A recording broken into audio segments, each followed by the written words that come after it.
হাত পা মাথা বা শরীরের বিভিন্ন অংশ আমাদের অনেক সময় অনেকেরই দেখা যায় যে কাঁপাকাঁপি করে, বিশেষ করে যাদের বয়স একটু হয়ে গেছে 40 ঊর্ধ্ব, তাদের ক্ষেত্রে সাধারণত এই রোগটা বেশি হয়, তবে কম বয়স্কদের হতে পারে। তো এই যে হাত প্রচন্ড কাঁপাকাঁপি, যার কারণে অনেকে ঠিক মতো লিখতে পারে না, ঠিক মতো মানে ধরতে পারে না, কাজ করতে পারে না ঠিক মতো, এবং মাথা কাঁপে, শরীর কাঁপে, এই কাঁপাকাঁপির কারণে তার মানে অবস্থা অত্যন্ত জটিল হয়ে যায়। তো এইটা হলে আপনি আয়ুর্বেদিকের মাধ্যমে কি ধরনের সমস্যার সমাধান নিতে পারেন, কি ধরনের ওষুধ খেলে এই কাঁপাকাঁপি সমস্যার সমাধান হতে পারে, সেটা নিয়ে আজকের এই ভিডিওতে কথা বলবো। প্রথমত কথা হলো যে কাঁপাকাঁপির পিছনে কিন্তু অনেকগুলো কারণ আছে, আপনাকে একটু কারণটা সিলেক্ট করতে হবে।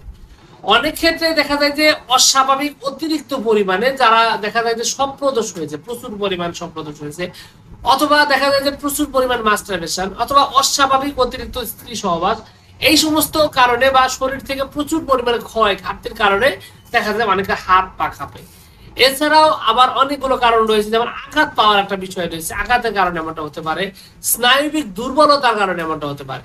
তো যার কারণে আপনার আয়ুর্বেদিকে এটা অনেকগুলো ওষুধই রয়েছে, তবে সামথিং কিছু ওষুধের ব্যাপারে মানে অল্প কিছু ওষুধের ব্যাপারে কথা বলবো, যে ওষুধগুলো আপনার এই প্রবলেমটি সলভ করতে সক্ষম। তবে অবশ্যই আমি বলবো একজন অভিজ্ঞ আয়ুর্বেদিক ডাক্তারের সাথে রোগের ব্যাপারে ডিটেলস বর্ণনা করে তারপরে আপনি চিকিৎসা নেওয়াটাই উত্তম। তবে নতুন রোগের ক্ষেত্রে কিছু কিছু ওষুধ রয়েছে, যেমন আমি প্রথমের দিকে যে ওষুধটা মানে যে সমস্যার কথা বলছি, যাতে অতিরিক্ত ক্ষয়ের কারণে হাত পা কাঁপে, যেটা শুরুতেই বলছি, ইউটিউবের ভিডিওর কমিউনিটির কারণে হয়তো বারবার বলা সম্ভব হয় না, তো বুঝতে পারছেন। তো শরীর থেকে যাদের এই অস্বাভাবিক মাত্রায় ক্ষয় হয়েছে, প্রচুর পরিমাণে ক্ষয় হয়েছে, তাদের এই সমস্যার সমাধান করার জন্য, এই শরীরে হাত পা কাঁপাকাঁপি সমাধানের জন্য ভালো রকমের ফল আনতে পারে এরকম একটা ওষুধ, নাম হলো অশ্বগন্ধা রিস্ট।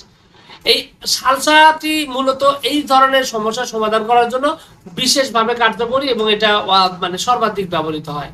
এছাড়াও আপনার দশমূলারিষ্ট একটা গুরুত্বপূর্ণ ঔষধ, যাদের স্নায়ুবিক সমস্যার কারণে হাত পা শরীর কাঁপে, অথবা ক্ষয় ঘাটতি বা শরীর থেকে অনেক পরিমাণে মানে ক্ষয় হয়েছে, এই ধরনের কারণে যদি আপনার শরীর কাঁপাকাঁপি করতে থাকে, তাহলে কিন্তু দশমূলারিষ্ট একটা গুরুত্বপূর্ণ ঔষধ খুব ভালোভাবে কিন্তু আপনার এই সমস্যার সমাধান করতে পারে।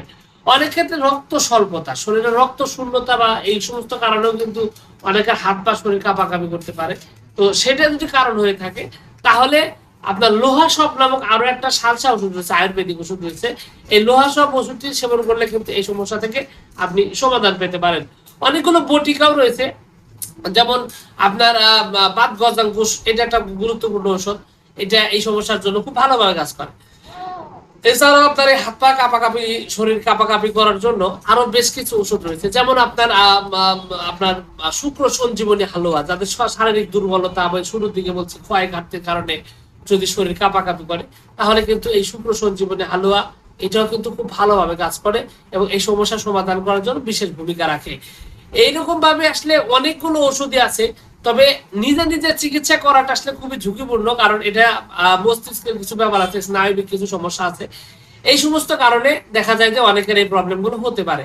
এখন বিষয়টা হইলো যে যদি আপনার রোগটা দীর্ঘদিনের হয়, পুরাতন হয়, বহুদিনের হয়, তাহলে আপনার কিন্তু উচিত হবে সবার আগে সর্বপ্রথম আপনার রোগের ব্যাপারে ডিটেলস বর্ণনা দেওয়া একজন অভিজ্ঞ আয়ুর্বেদিক ডাক্তারের কাছে, এবং রোগের ব্যাপারে যদি আপনি বিস্তারিত বর্ণনা দিয়ে সঠিকভাবে যদি আপনি চিকিৎসা নেন, তাহলে দেখবেন যে আপনার এই সমস্যাটি দ্রুত স্থায়ীভাবে ভালো হয়ে গেছে এবং খুব সুন্দর সহজভাবে আপনি জীবনযাপন করতে পারছেন। এজন্য অবশ্যই আমি বলবো একজন অভিজ্ঞ আয়ুর্বেদিক ডাক্তারের কাছে আপনার রোগের ব্যাপারে ডিটেলস বর্ণনা দিয়ে সঠিকভাবে চিকিৎসা নিয়ে রোগটাকে সুস্থ করা এবং ভালোভাবে সমাধান করা। তো যাও, সবকিছু মিলিয়ে এইটুকুই ছিল আজকের ভিডিও। আশা করছি আজকের এই ভিডিওটি আপনার কাছে অনেক অনেক বেশি ভালো লেগেছে। আর যদি লেগে থাকে অবশ্যই ভিডিওটিতে একটা লাইক দিবেন, আর চ্যানেলে যদি প্রথমবার এসে থাকেন অবশ্যই চ্যানেলটি সাবস্ক্রাইব করবেন। কোনো প্রশ্ন, কোনো মতামত, কোনো অভিযোগ যদি থাকে তাহলে সরাসরি কমেন্টস করে জানাতে পারেন। তো ভিউয়ার্স, আপনাদের সকলকে অনেক অনেক ধন্যবাদ। আসসালামু আলাইকুম ওয়া রাহমাতুল্লাহ।